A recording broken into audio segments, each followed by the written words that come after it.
Ya baik, Assalamualaikum warahmatullahi wabarakatuh. Jadi kami dari kelompok 6 akan menjelaskan materi mengenai the chain rule atau aturan rantai pada mata kuliah kalkulus peubah banyak. Kami dari Prodi Matematika FMIPA UNM. Nah, perkenalkan kami dari anggota kelompok kami, saya sendiri Andila Erviandi Nancy, yang kedua Lisdayanti Palunsu, ketiga Nur Asisa, keempat Muhammad Sulfitra, dan yang terakhir yaitu Amelia Febriani.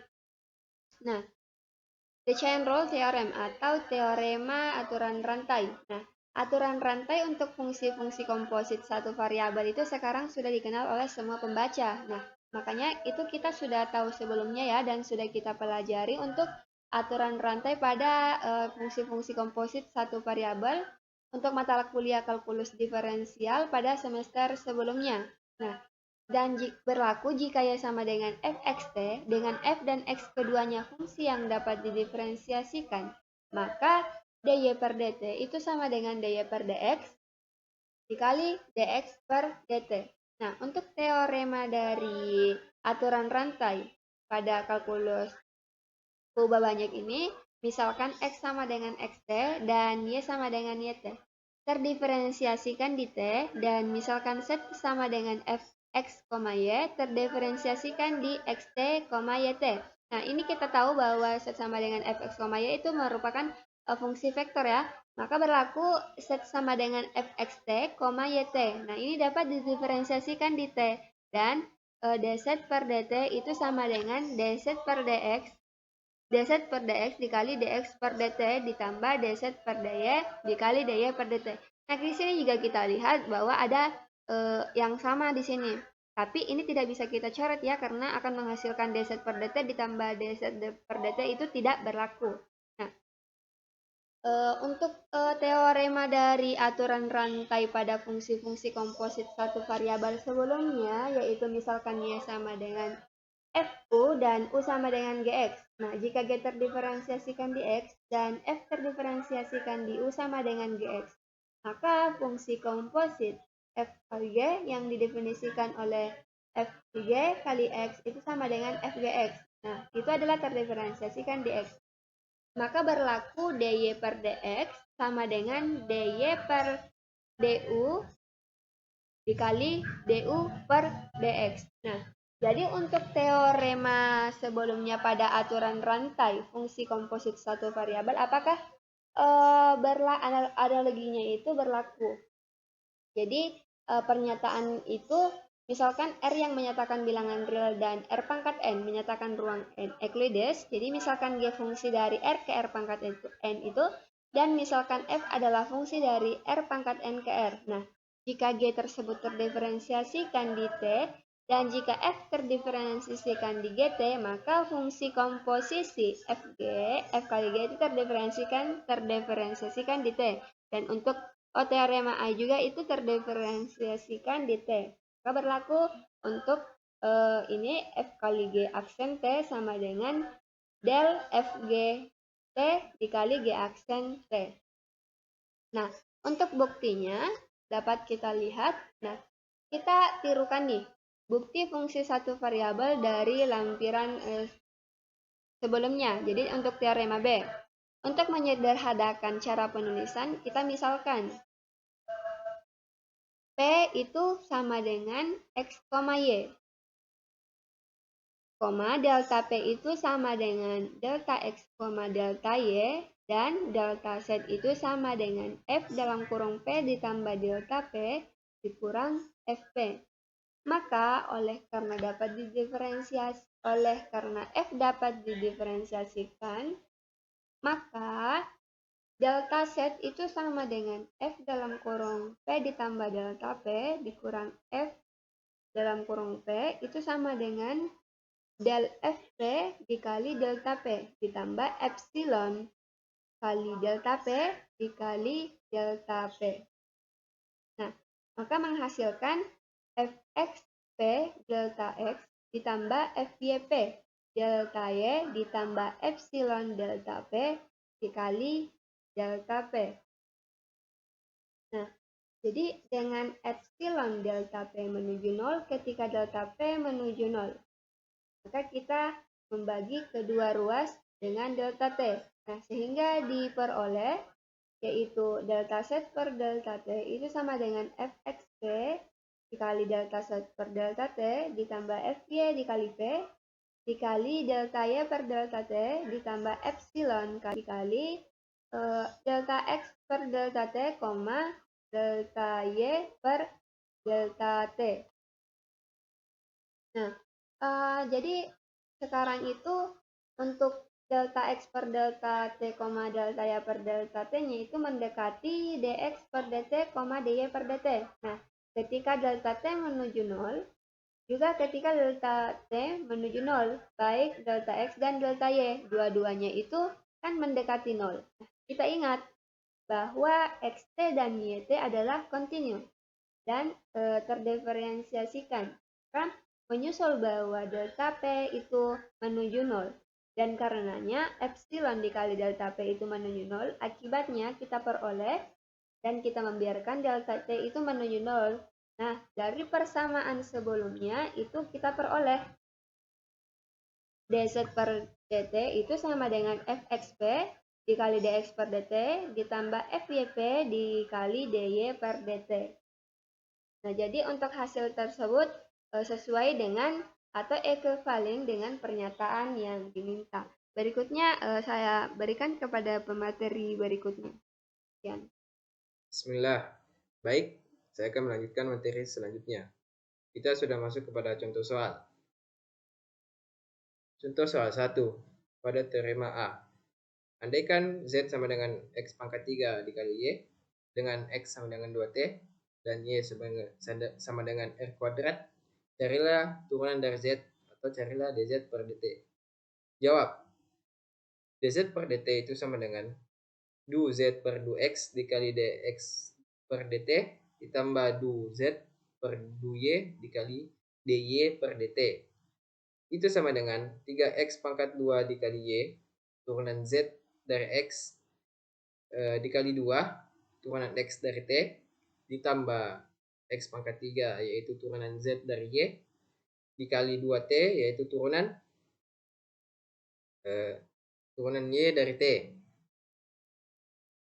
Sehingga kita substitusikan X sama dengan 2T dan Y sama dengan R kuadrat menghasilkan 6 dikali 2T pangkat 2 dikali T kuadrat ditambah 2 dikali 2T pangkat 3 dikali T menghasilkan 40T pangkat 4. Kita juga memiliki cara lain selain aturan rantai, yaitu dengan tidak menerapkan aturan rantai atau menggunakan metode substitusi langsung, sehingga diperoleh Z sama dengan X pangkat 3 kali Y dengan mensubstitusikan X sama dengan 2T dan Y sama dengan R kuadrat menghasilkan 2T pangkat 3 dikali T pangkat 2 sama dengan 8T pangkat 5. Atau kalau kita menurunkan 8T pangkat 5 itu, dengan demikian kita mendapatkan dz per dt sama dengan 40T pangkat 4. Di sini jawabannya sama. Mungkin teman-teman mengira bahwa metode substitusi ini lebih gampang dan lebih efisien. Namun, tidak semua soal dapat diselesaikan dengan cara tersebut. Untuk lebih jelasnya, kita masuk ke dalam contoh soal kedua. Ketika sebuah tabung lingkaran tegak pejal dipanaskan, jari-jarinya R dan tingginya H bertambah. Sehingga demikian pula luas permukaannya S, yaitu S. Andaikan bahwa pada saat ketika R sama dengan 100 cm dan H sama dengan 100. Andaikan bahwa pada saat ketika R sama dengan 10 cm dan H sama dengan 100 cm, R bertambah pada laju 0,2 cm per jam dan H bertambah pada laju 0,5 cm per jam. Seberapa cepat S bertambah pada saat ini? Yaitu jawabannya kita menggunakan rumus total luas permukaan sebuah tabung, yaitu S sama dengan 2 pi RH ditambah 2 pi R kuadrat. Di sini 2 pi RH itu adalah luas selimutnya, sedangkan 2 pi R kuadrat yaitu luas lingkaran pada tabung tersebut, yaitu luas lingkaran yang berada di atas dan di bawah tabung. Sehingga jika dijumlahkan itu adalah luas permukaan sebuah tabung. Jadi kita menggunakan aturan rantai untuk mencari turunan dari luas permukaan tabung itu, yaitu ds per dt sama dengan 2s per 2r dikali dr per dt ditambah 2s per 2h dikali dh per dt, atau sama dengan 2 pi h ditambah 2 pi r, yaitu turunan s dari r dikali 0,2 yaitu turunan r, ditambah 2 pi r dikali 2 pi r yaitu turunan s dari h dikali 0,5 yaitu turunan h dari t. Pada r sama dengan 10 dan h sama dengan 100, maka kita substitusikan ds per dt sama dengan 2pi dikali 100 ditambah 4pi dikali 10 dikali 0,2 ditambah 2pi dikali 10 dikali 0,5 menghasilkan 58pi cm kuadrat per jam. Nah, mengapa cara kedua pada nomor 1 tadi tidak bisa digunakan pada soal ini? Bisa kita lihat bahwa turunan dari R per dt itu ada 0,2. Begitu pula dengan H menghasilkan, yaitu turunannya itu 0,2 atau konstanta, sehingga tidak bisa langsung disubstitusi seperti contoh soal nomor 1. Kita masuk ke dalam contoh soal ketiga. Andaikan bahwa W sama dengan X kuadrat ditambah Y ditambah XZ dengan X sama dengan cos theta dan Z sama dengan theta kuadrat, carilah dan hitung nilai di pi di theta sama dengan pi per 3. Penyelesaian du W per du theta sama dengan 2 per du X dx per d theta ditambah 2 per du Y dikali dy per d theta ditambah 2 per du Z dikali dz per d theta.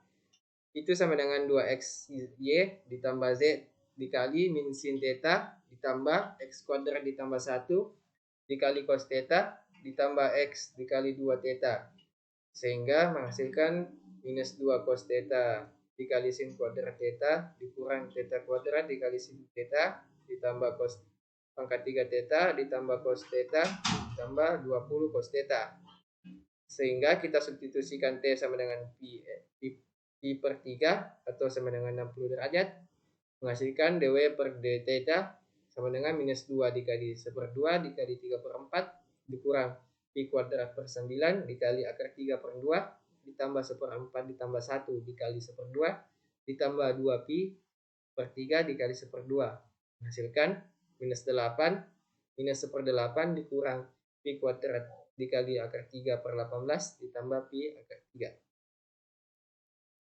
Baik, mungkin itu dari saya. Materi selanjutnya akan dibawakan oleh teman kelompok saya. Terima kasih. Baik, selanjutnya yaitu teorema B. Misalkan X sama dengan X, S, T, dan Y sama dengan Y, S, T mempunyai turunan-turunan parsial pertama di S, T, dan misalkan Z sama dengan F, X, Y. Terdiferensialkan di X, S, T, Y, S, T. Maka Z sama dengan Fx, S, T, Y, S, T mempunyai turunan-turunan parsial pertama yang diberikan oleh yang pertama du Z per du S sama dengan du Z per du X dikali du X per du S ditambah du Z per du Y dikali du Y per du S. Yang kedua, du Z per du T sama dengan du Z per du X dikali du X per du T ditambah du Z per du Y dikali du Y per du T. Untuk buktinya yaitu jika S dipertahankan tetap, maka X, S, T, dan Y, S, T menjadi fungsi-fungsi T saja, yang berarti bahwa teorema A berlaku. Ketika kita menggunakan teorema ini dengan du menggantikan D untuk menunjukkan bahwa S tetap, kita peroleh rumus 2 untuk menggantikan du Z per du S. Rumus untuk du Z per du S diperoleh dengan cara serupa dengan cara mempertahankan T tetap.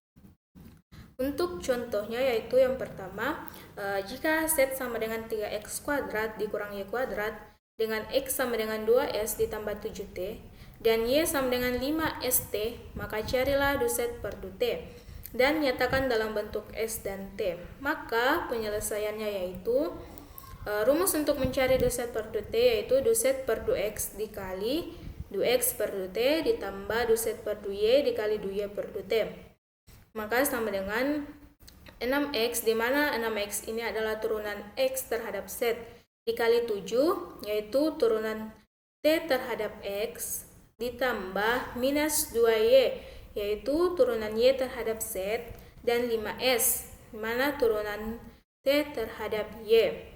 Maka sama dengan 42 dikali 2S ditambah 7T, dikurang 10ST dikali 5S, maka hasilnya 84S ditambah 294T dikurang 50S kuadrat T. Tentu saja, jika kita substitusikan ekspresi untuk X dan Y ke dalam rumus untuk Z, dan kemudian mengambil turunan parsial terhadap T, maka kita peroleh jawaban yang sama, yaitu du Z per du T sama dengan du per du T 3 dikali 2S tambah 7T dalam kurung kuadrat dikurang 5ST kuadrat sama dengan du per du T dalam kurung 12S pangkat 2 ditambah 84ST ditambah 147T kuadrat dikurang 25S kuadrat dikali T kuadrat. Maka hasilnya sama, yaitu 84S ditambah 294T dikurang 50S kuadrat T. Contoh yang lain, jika W sama dengan X kuadrat ditambah Y kuadrat ditambah Z kuadrat ditambah XY, dengan X sama dengan ST, Y sama dengan S dikurang T, dan Z sama dengan S ditambah 2T, maka carilah du W per du T. Penyelesaiannya yaitu rumusnya du W per du T sama dengan du W per du X dikali du X per du T ditambah du W per du Y dikali du Y per du T ditambah du W per du Z kali du Z per du T. Maka 2X tambah Y dikali S ditambah 2Y tambah X dikali minus 1 tambah 2Z dikali 2. Hasilnya 2ST ditambah S dikurang T dikali S ditambah 2S dikurang 2T ditambah ST dikali minus 1 ditambah 2S ditambah 4T dikali 2. Maka hasilnya yaitu 2S kuadrat T ditambah S kuadrat dikurang 2ST ditambah 2S ditambah 10T. Baik, Assalamualaikum warahmatullahi wabarakatuh. Nama saya Mada Febriani. Kali ini saya akan menjelaskan bagian aturan fungsi implisit. Pertama, yang dimaksud fungsi implisit yaitu fungsi yang memuat lebih dari satu variabel. Nah, fungsi implisit ini adalah suatu metode untuk mencari turunan dari persamaan-persamaan yang memiliki multivariabel atau variabel yang lebih dari satu variabel. Nah, di sini andaikan bahwa f X, Y sama dengan 0 mendefinisikan Y itu secara implikasi atau mendefinisikan Y sebagai fungsi implisit dari X, misalnya yaitu Y sama dengan GX. Nah, mungkin fungsi G itu sukar atau tidak dapat ditentukan, tetapi kita masih dapat mencari nilainya yaitu dy per dx dengan menggunakan metode ini yang dinamakan turunan fungsi implisit. Nah, selanjutnya apabila kita ingin menurunkan variabel dari suatu persamaan f X, Y sama dengan 0 terhadap X, kita menggunakan aturan rantai, maka kita peroleh yaitu turunan f terhadap X dx per dx ditambah turunan f itu fungsi turunan f terhadap y dy per dx sama dengan 0. Nah, untuk menyelesaikan persamaannya, kita ingin mencari nilai dy per dx, maka kita akan memperoleh rumus dy per dx nya yaitu min turunan F terhadap X per turunan F terhadap Y. Jadi misal ada suatu persamaan, yang pertama kita turunkan yaitu suku X-nya dulu, semua yang mengandung variabel X. Langkah selanjutnya yaitu kita turunkan yang mengandung variabel Y, dengan syarat setelah diturunkan kita tambahkan dy per dx setelah suku yang telah kita turunkan tadi yaitu terhadap Y. Abaikan semua X. Terus langkah terakhir yaitu satukan semua yang mengandung dy per dx. Setelah semua disatukan, pindahkan ke ruas yang berlawanan sehingga menyisakan di satu ruas itu dy per dx.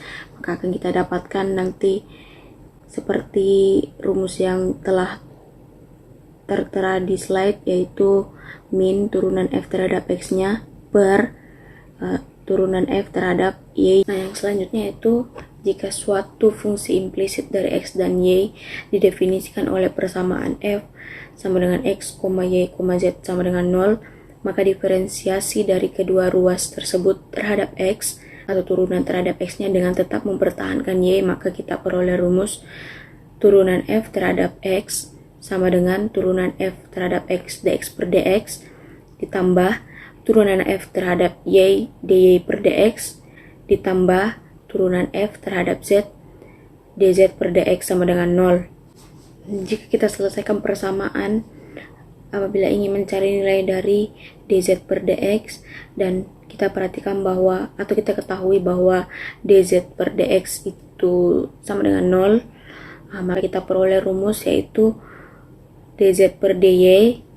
Karena tadi dz per dx itu sama dengan 0, rumus dz per dy sama dengan min turunan F terhadap Y per turunan F terhadap Z. Selanjutnya untuk perhitungan yang sama dengan memperhatikan variabel X itu tetap dan mendiferensiasikan persamaan terhadap Y atau turunan terhadap Y, maka rumusnya yaitu dz per dx sama dengan min turunan F terhadap X per turunan F terhadap Z. Nah, selanjutnya untuk yang jelasnya kita langsung masuk ke contoh soal. Akan dijelaskan oleh rekan saya Nur Aziza. Saya persilahkan. Terima kasih atas perhatiannya. Wabillahi taufiq wal hidayah. Wassalamualaikum warahmatullahi wabarakatuh. Contoh 4. Carilah dy per dx jika x pangkat 3 ditambah x kuadrat y dikurang 10y pangkat 4 sama dengan 0 menggunakan cara aturan rantai dan diferensial implisit. Penyelesaian. Pertama, menggunakan aturan rantai.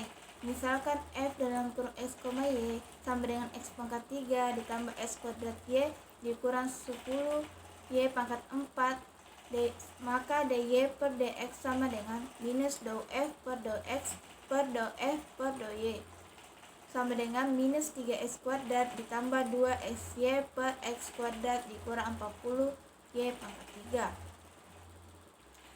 Yang kedua, turunkan kedua ruas terhadap x untuk memperoleh 3x kuadrat ditambah x kuadrat dy per dx ditambah 2xy dikurang 40 y pangkat 3 dy per dx sama dengan 0. Dengan menyelesaikan persamaan untuk mencari nilai memberikan hasil sama seperti yang diperoleh dengan aturan rantai.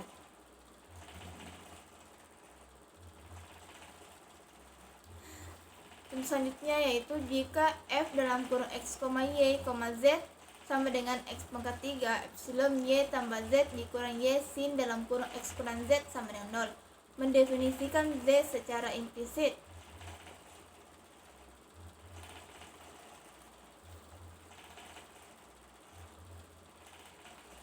Secara implisit sebagai suatu fungsi x dan y, carilah dou z per dou x.